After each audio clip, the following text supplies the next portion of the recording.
3 months ago I won the lottery. It was a total fluke. I usually don't even buy lottery tickets, but the one time that I did I ended up winning. I thought I got lucky, but by the end of the week I wasn't feeling so lucky because my wife decided to file for a divorce literally days later. We were going through a very rough patch and we've been fighting for the last couple of months. She'd been pretty vicious, and I've been finding it very hard to deal with her. The root of all the problems was that her parents are both retired now, and for the past few years, they had been completely reliant on us for money. Both of them were high school teachers in their time, and a few years before their retirement, they made some bad investments, so they lost a lot of their savings. Now it's not like they don't have any savings at all, but it's not substantial, and so my wife had been getting me to help her out. A huge chunk of our combined income every month went to her parents, and until recently I was fine with it. We'd been together for 5 years and married for 3, and for 3 years I've been doing this for her parents. They are nice people, so I didn't mind it at first, but earlier this year my wife and I had our first child, so that's why I wanted to cut down on the amount that we had been sending her parents, because raising a child can be pretty expensive, and also I think it's about time that we started putting aside money for our future as well. And we are finding it very difficult to do that, what with maintaining our own lifestyle, raising a child, and also sending money to her parents. So I brought it up with her a couple of months ago and suggested that maybe we could reduce the amount a little. But she was outraged at the idea and we ended up fighting about it. We made up later, but a couple of weeks after that when I tried to talk to her about it again, she fled up again. So this had been going on for quite some time, and each time we made things up for the sake of our daughter, but this time she took things way too far. We were already in a fight when I received the news that I had won the lottery, and just because I was really happy I decided to go to her and tell her about it, even though we hadn't been speaking to each other for a couple of days by then. But I thought that this would cheer both of us up and break the ice. Instead, she didn't even bother to acknowledge the happy news and just nodded and went back to what she was doing. That was really upsetting, but I didn't know it was going to get worse. The next day she told me she was going to visit her parents with our daughter for a breather, but she never came back from that visit. Instead, I found myself blocked 3 days later when I tried to contact her, and a few more days later I was served with divorce papers.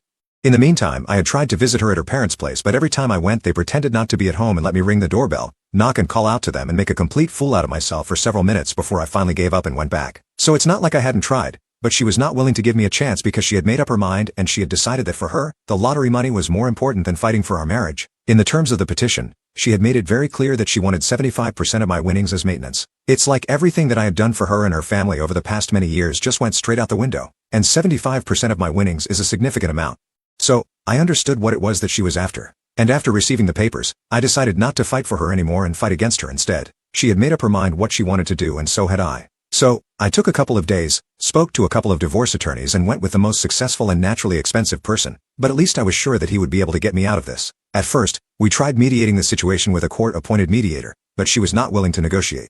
She and her lawyer made it seem like I owed it to her just because I have a daughter with her and because she makes less money than me, as if that's my fault. After a few weeks, we decided to go to court with this because she was so confident that she was going to have it her way. But my lawyer and I had prepared well, and within a few hearings we were able to establish that all her accusations of me being emotionally unavailable for her, of constantly tormenting her mentally and all that jazz was nothing but a bunch of BS that she and her lawyer had come up with to turn the situation in her favor so that she would be able to walk away with the money that she did not deserve. Once that was done, it was quite easy to put out the truth of the situation, and now if the tide turns in my favor, she will lose literally everything that she has staked the claim to. The house is going to come to me. Both the cars are going to come to me, and she will also have to return a bunch of the jewelry that she received at the wedding because a lot of those are family heirlooms. On top of that, because she doesn't make less money than me, only a little, even the alimony is going to be less than what she wants. Currently, she's trying to plead the fact that she needs to help her parents, so at least the alimony amount needs to be bigger. But my lawyer and I believe that for the past 3 years we've been sending them a lot of money every month, so it's quite impossible that they haven't been able to save anything out of that. And since they probably have, I'm sure that they will be able to take care of themselves now financially since their savings have increased. Anyway, we still have a few weeks to go before we can come to a decision about any of this, but my parents want me to back off. They want me to let her have a bigger alimony simply because they feel bad for my in-laws. I tried to tell them that in spite of everything that I had been doing for them, they did not help me when I was trying to get her back. So I don't feel any guilt about it, and I think that she deserves all of this. But they don't agree with me. So AITA for taking away everything from my soon-to-be ex-wife, although she needs to help her parents. Edit. Okay, so the house had been a wedding gift to me from my parents and grandparents. So legally speaking, it's in my name. My car is also entirely mine. I paid for it myself, and I bought her car as well on her birthday last year. But the title is in my name since we never bothered to get it changed. That's why we are fighting for all of this, because I purchased both the cars with my hard-earned money, and the house was a gift to me from my family. I don't want to let it go away to her. I know that it's all supposed to be gifts and stuff, but I don't care about that right now. As for the jewelry, it's pretty clear why I wanted it back. It's supposed to be heirlooms and she's not family. Update 1. Hey, thank you so much for all the reassurance and comments. I've spoken to my parents. It's been a couple of days since my post, and I've told them that I don't like the fact that they're being so soft right now because it feels insensitive to me. I told them that I didn't like the fact that they were trying to make me feel guilty for standing up for myself because it's not like I hadn't given her a chance. But she got greedy. She wanted everything, and she was even ready to make me the bad guy in court just because she wanted 75% of my winnings, something that she didn't even deserve. I told them to try and look at the situation from my point of view and they would understand how terrible it felt and why I was doing all this. And they told me that they did empathize with me, which is why they haven't said anything about the house or the cars or the jewelry, but only about the alimony. They tried to tell me that I had a child with this woman so I could at least forgive her for that reason and be a little lenient, but I reminded them that she was taking child support as well.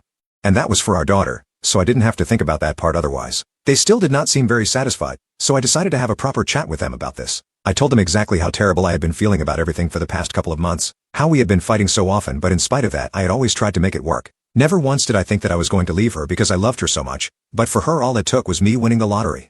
I told them that she literally left the very next day and then she stopped responding to me. Even now, the only time we have interacted is when she's been handing over our daughter to me for the weekends, and I know that's a formality as well because she doesn't want to paint her as a bad guy in court. She hasn't even had the decency to look me in the eye and give me an explanation for everything, and after so many years having been together, I think that's pretty hurtful and disrespectful, especially considering the fact that I had done so much for her parents and even they turned their backs on me when it was time to help me out. They did not send her back and told her that she should try and work things out with me instead of leaving and trying to get all my money. They were actually supportive of her in all of this, so why should I take pity on them?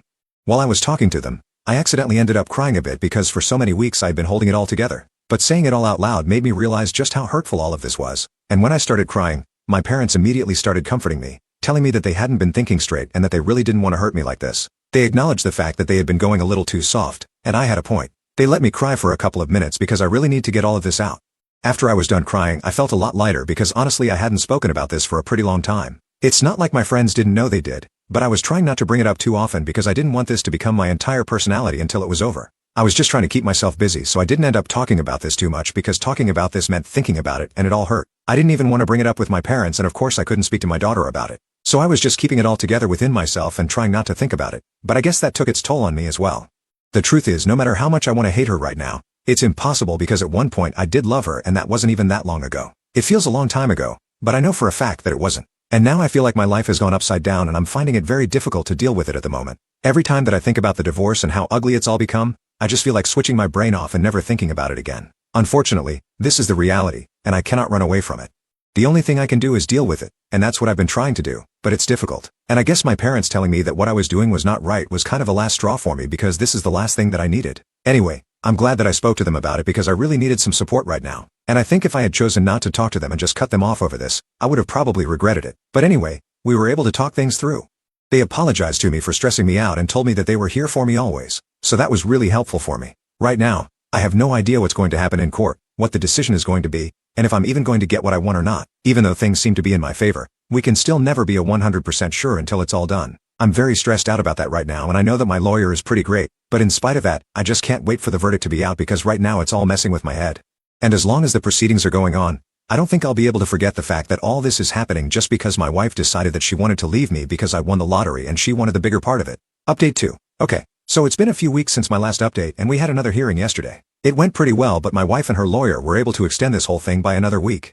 We are getting closer to the end though. I'm pretty sure that they won't be able to drag it out any longer. Anyway, she came over in the evening to drop our daughter off, and as usual I thought that she was just going to go away as soon as our daughter was with me. But this time she started lingering and I was forced to ask her if there was anything that she had to say. It was really cold and awkward, but I could tell that there was something going on.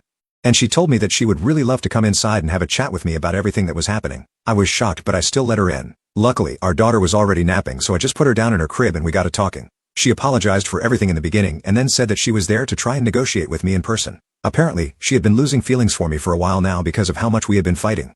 And when I told her about the lottery, she started feeling even more annoyed because she had expected me to say that now we could stop fighting because we would have enough money now, and I wouldn't have to crib about the money that we were sending her parents. But I didn't say any of that, and throughout that night, she just kept feeling more and more angry with me. So the next morning, she'd already made up her mind about what she was going to do, and that's what she did. But now she thinks that it was a huge mistake and she wanted to tell me that I didn't deserve any of that. She acknowledged the fact that she had screwed up and said that she had been acting selfishly and was pretty cruel about the entire situation. So she wouldn't blame me if I did not think about her and her parents, but even then she wanted to take her chances and just try to get me to consider increasing the alimony amount because it would be very helpful for her and her parents. She's already been losing out on a lot of money by covering the expenses of the lawyer, and after this, she's gonna have to live with her parents permanently and probably also buy a new car. So she already has a lot of things to worry about for the future. She just doesn't want to add money to it as well. So she was finally here to negotiate, and I knew that this was going to happen at some point. I had mentally prepared myself for it, and I instantly told her that none of this would even be happening if she didn't get in the first place. But unfortunately, that's how it all happened. And right now, I do not have any sympathy to spare for her or her parents. Just like they didn't think about me when they were blocking me out before the divorce. The most I could do for her was tell her that it was going to get better, but apart from that I was not going to change anything. I thought that she was going to fight with me, but instead she just started crying and saying that we had spent so many years together. It was unbelievable that our relationship was coming to an end like this. I couldn't tell if those were real tears or crocodile ones, but I didn't want to be insensitive, so I just didn't say anything. I didn't even try to comfort her because I had shed my fair share of tears by now and nobody had been here to comfort me apart from my family and friends. So I let her cry for a couple of minutes and then she told me that if not for her and her parents the least I could do was think about our daughter together and that's why I should increase the alimony. But then I told her that I was already sending child support for her. I don't think I need to do any more. She tried to argue saying that it was not a significant amount and I said that that was not my problem because it was what had been agreed upon. Besides, she makes just a little less money than me, so it's quite weird to expect me to cover everything, especially when she can totally maintain the standards of her living on her own with the alimony that I'll be paying. What she's really upset about is that she won't be getting 75% of my winnings like she had planned on and won't be able to live by that standard. She'll have to stick to whatever she has been used to so far and that's what her real grouse is. And I said this to her face. I didn't bother to hold back my opinions because I was getting really annoyed. She told me that I was being disgusting, that it was not like that at all but she was fooling no one. Things got pretty heated after that, and she called me a bunch of names and said that I was being heartless and cruel. She regretted even having bothered to come to me and negotiate with me in person just because her lawyer had suggested it.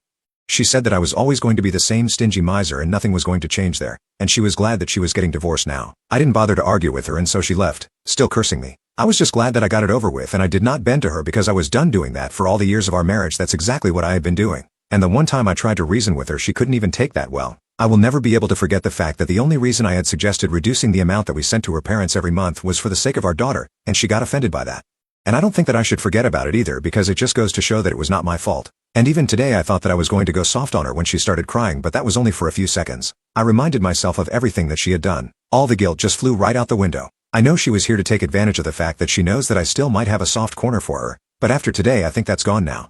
I wish I could say that after this whole divorce ends I'll be done with her, but we still have our daughter together and since we have decided to co-parent her, I'm still gonna have to see her every weekend when she comes over to drop her off. It'll be a difficult and awkward process in the beginning, but I'm sure that we'll get used to it. And in all honesty, I just can't wait for my daughter to be a little older so I won't have to wait for the weekend to see her. Because when she is a little older, I plan on modifying the arrangement and making sure that she spends half the week with me, not just the weekend. There is still a long time to go before that though, so I guess I'll just have to make my peace with whatever is happening right now.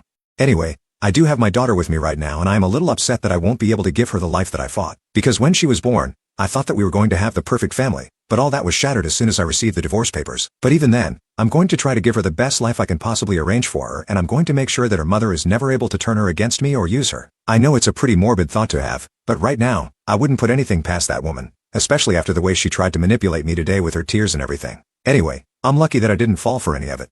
Update 3. Hi. So I know I've been inactive for a couple of weeks, but it was the last phase of the divorce proceedings and I also had a lot of work to catch up on. So I was kind of busy, which is why I was not able to post. Anyway, the bottom line is that I got the divorce to go through on my terms and we are officially done now. The legal proceedings are all over and we are both finally free. After it was all done, she did not speak to me nor did she seem very happy about it, which was expected. Surprisingly, my in-laws reached out to me later on and sent me a text message saying that even though my relationship with their daughter had ended, they would still love to be a part of my life and wanted to invite me over for dinner. I knew that this was a manipulation tactic, so I politely declined saying that I did not want to intrude on their family, especially because everything with regard to the divorce is still quite fresh, and I know that my ex-wife is living with them, so I don't want to make it weird by being there. They said that they insisted, but I still declined because regardless of how they were being right now, I was not going to let go of the fact that when it was time to actually help me out, they had turned their backs on me.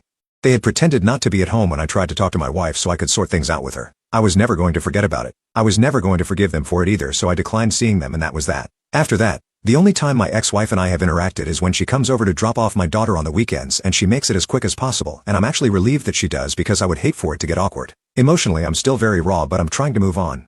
Of course I'm not dating, that's off the table for now, but I'm doing everything else to keep myself distracted and feel better about my life. My friends and family have been very helpful and supportive and I'm very grateful for that. Even at work things have been going quite well, so I guess that I can finally have a fresh start now, and the winnings are also going to get credited in just a couple of weeks, and I really hope that things work out well for me in the future. Update 4. Hi. So it's been 2 years since my last update and things have changed for the better now. Things have been going great at work and after I received my lottery winnings, I decided to keep it all aside for my daughter's future. I don't think I'm going to be touching that unless there's some sort of emergency. Speaking of my daughter, I'm going to get more time with her because I'm finally modifying the arrangement, and there's no trouble with her mom either because I think this is going to work for her as well. She's going to spend half the week with me and the other half with her mom, and I'm also not going to have to pay alimony anymore because my ex-wife is getting remarried. That's right. I heard from a couple of common friends that she got engaged a couple of weeks ago and it had all been very hush-hush. But they finally announced it on Instagram earlier this week, and apparently, they've only been together for a few months. So I thought this was a little rushed. I was kind of concerned about it because this man is going to be a part of my daughter's life as well. So I finally decided to talk to her about it. In the past couple of years we've rarely ever spoken to each other, but I thought this was necessary. It was awkward, but she reassured me that he was a good guy and it probably helped that he was heir to a fortune from his business tycoon dad, but that's none of my business, so I didn't say anything about it. I just told her that I wanted to meet him in person once, so she invited me over for dinner and he seemed chill. That was all that I needed to know, so I wished her luck for the future. I know I'm not going to be there for the wedding, neither do I want to be there. I just wanted to check him out for the sake of my daughter. I'm honestly happy for her. I'm glad that she's moving on with somebody more to her taste in a financial way. And I'm happy too. I don't think my life is all that bad. I'm grateful.